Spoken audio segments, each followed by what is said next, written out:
All right, hey, welcome to another edition of JTJU, where we all try to be just a little better at the game of Clash of Clans. I've got another edition of How the Yeah, that's right.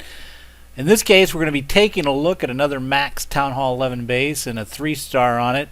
This time using a Queen Walk followed by Mass Valk, so no less, against one of those classic Box V bases, as I like to call them. Our man Ops 2013 will be at the helm, showing us the way around, and we'll be just scratching our heads as he goes. So, with that said, let's take a look at the attack, and I'll walk you through it. Okay, so here's the base that I was talking about, the classic Box V that you see a lot of times up in Champ and Titan. At least it's pretty common to see. A lot of people will 3-star this base actually by maybe, like air attack push. If the ADs were a little more out, they might try to overrun the air and then push up through here and kind of overwhelm the base back here. And looking at the base, I would say that's not a bad idea. Both eye towers were on multi, so possible. And then these ADs are way back, so it'd give you time and you could snipe in off those. So I'm not saying, and then notice also this expo is down, it looks like, and that expo, maybe? I always have a hard time telling with the static images whether or not they're up or down, but I think that one's down. But at least one of them is. Am I right? Comment in the comments and let me know. Some of you expert expo image people. But either way, I mean, I'm not showing you really on this base. There's so many ways that this base is beaten or has been beaten in different configurations. That's not like, oh my god, shocking that he was 3-starred, but rather that he used Valks, which I've never seen before, that I wanted to show you.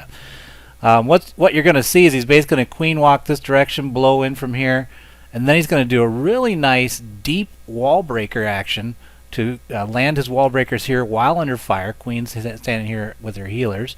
The queen's going to continue to do her thing without too much harassment. At this point, a king plus Valk posse, we'll call it a posse of gingers, moves in with a jump support and then has a heal rage to move them into mid, and then the tome ability actually enables them to sustain and drive through this high DPS position. Meanwhile, he'll have a pack of hogs. I think cc+1 will move and work the backside flank of that push team, and so then in parallel those guys kind of work through and all the way to the end, and he has quite a few units left over. Let's take a look though and see the attack, and then we'll just kind of see what we think, right? So and I didn't model this walk. I thought about it. I was like, maybe. But then I was like, nah.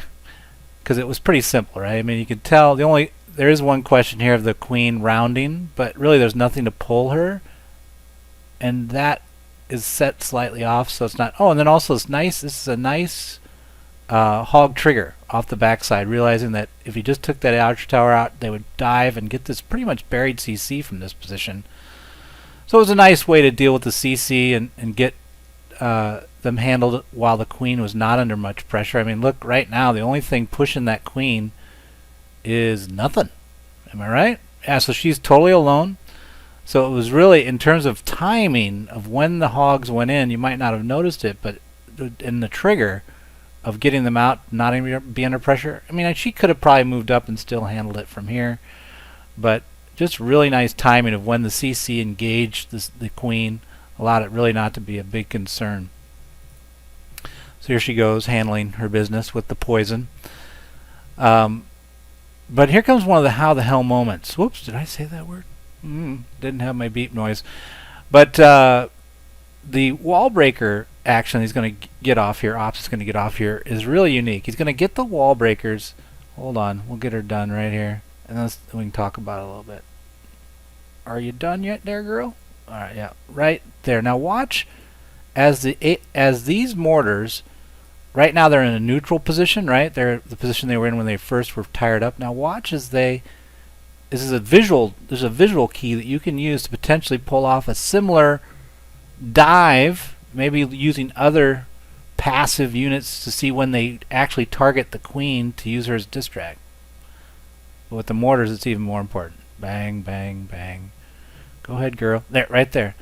Did you see the mortars actually swivel? Let me pop back a little bit. Ready, swiveled, meaning they've locked, and then immediately the wall breakers are dropped after the swivel. And watch how far these guys run. So this will end up being a, what is that, 7 tiles plus 1 for the wall, an 8 tile run into this targeted spot. The other weird thing to look at with this deploy is notice how they ignore this wall position here, because the closest building, granted it's a contiguous box, right? But in terms of the wall breakers, they're like, I don't care about where the boxes are. What I care about is how far. There's one distance, and here's the other. And if you can't tell, this line is shorter because you know the Pythagorean theorem. I will not draw it out. But it's a shorter line, and so it's a nice reminder that the wall breaker pathing is not just about closest wall, but again, the closest defensive building inside a wall. And that's, so then it goes right here. So knowing from the queen walk that you would have cleared all this and basically have had, including this, so this is all gone, you could know on your pre-planning that you could get, if you could time it right, wall breakers all the way into this position. Now watch this pretty run of the wall breakers. Underneath the 2 mortar shots. Beautiful. And in they go, totally ignored by everybody else, and they blow the wall, giving queen access to the eagle. So that was like the second, really, I was surprised by this, right? I guess if I would have thought about it, I wouldn't have been. But that deep of a wall breaker move, that's pretty rare to see. So let's keep going. Queen is handling the business under single fire from the one expo, so not really too worried. Notice the heels coming up after each mortar shot's hit. So she's all good. And he's just holding here, waiting for this cut tap. And now the cut's down, right? So now there's this finger of stuff. Now this was a little concerning to me, but there's a finger, a little narrow one, that if you drop the king and Valks right here, they're going to path in. As long as they're all together, they'll path in and then they'll continue through. But this is the only part of the attack where I was worried about this. Watch why. Again, very exquisite timing. So the finger's cleared. There's no real.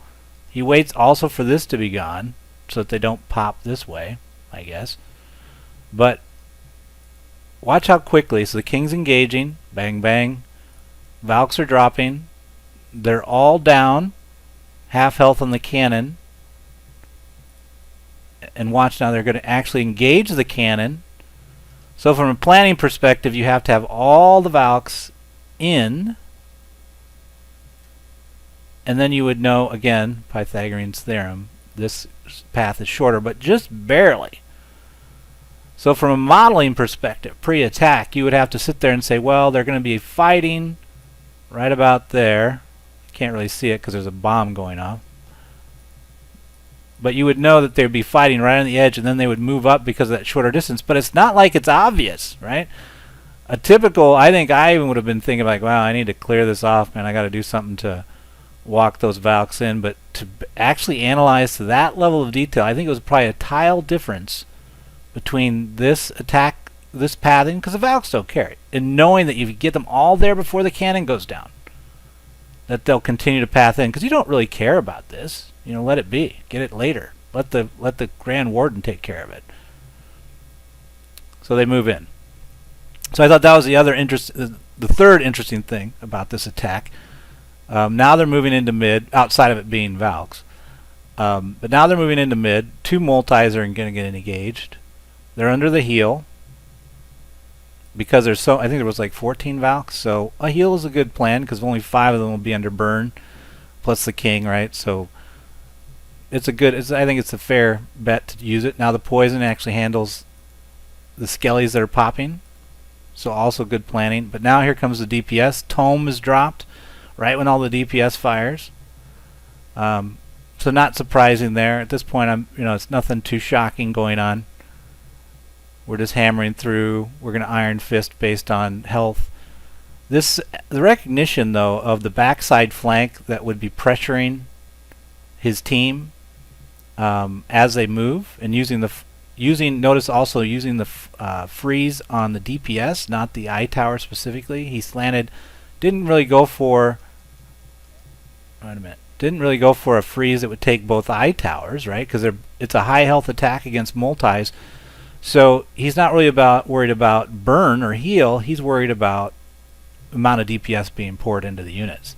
So by taking out these 2 Teslas plus an eye tower, he gets a better value for the push in. But then also notice the CC hog action +1, and the fact that this is going to run pretty good. The initial scout was over here. It was a hog push from this side. We did confirm with the first scout that the CC itself only had the hound in it. I don't think that was really critical to the attack plan. I mean, it confirmed some things you would have to worry about, but it allowed him to then plan out, right, well, where do I want to engage that hound and deal with it? Do I want to carry a poison? It drove to that position here for the queen. But so here come the hogs, and I thought that was interesting because, you know, he's going to have pressure from this outer channel. Not a lot, but to get rid of this stuff so that when his king and the associated Valks are pushing through here, that this stuff isn't nibbling him, is pretty good foresight, right? To not over... A lot of people will push, and myself including, push too hard on one line. One vector gets too much focus.